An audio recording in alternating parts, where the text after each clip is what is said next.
लागो हौ हसीन मैया गे, देखे में लागो हौ हसीन मैया गे। हमरा भाऊजी के बहनी हौ पसीन मैया गे, हमरा भाऊजी के बहनी हौ पसीन मैया गे। चाट चौमिन खैतौ ना नमकीन मैया गे, चाट चौमिन खैतौ ना नमकीन मैया गे।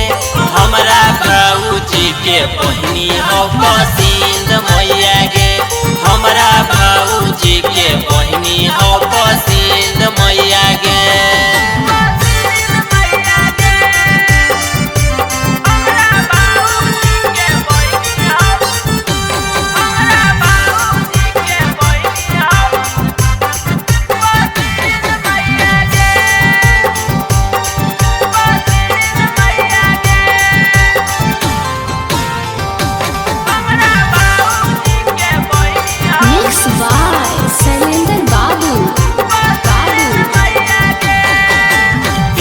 चलो हो स्कूल ड्रेस गे, देखी के हो जाओ मन फ्रेश गे। भैया से कह के बात बना दे, भौजी के बहन से शादी करा दे।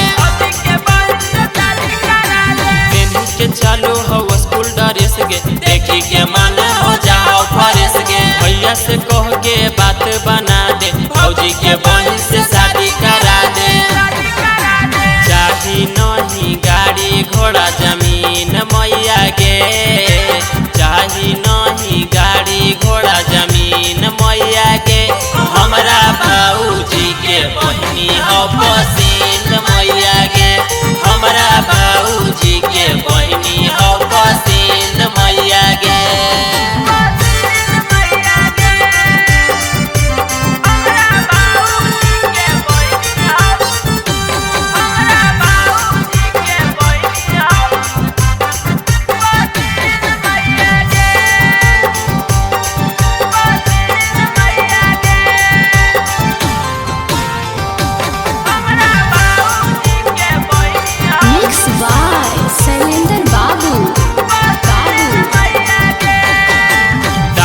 चलो हो कख में किताब गे, यादव गोपाल के मानी ले बात गे। राइटर शैलेंद्र के हकऊ खस गे, देखे में लागो हो पायल झकास गे। दादी के चलो हो कख में किताब गे, यादव गोपाल के मानी ले बात गे। नीतीश शैलेंद्र के हकऊ खस गे, देखे में लागो हो पायल झकास गे। बोलो हकऊ बोलिया का मसीन मैया गे, बोलो हकऊ बोलिया का मसीन मैया गे। हमरा भाऊजी के बहनी हौ पसीन मैया गे, हमरा भाऊजी के बहनी हौ पसीन मैया गे। माँ प्रतिमा रिकॉर्डिंग स्टूडियो जमुई।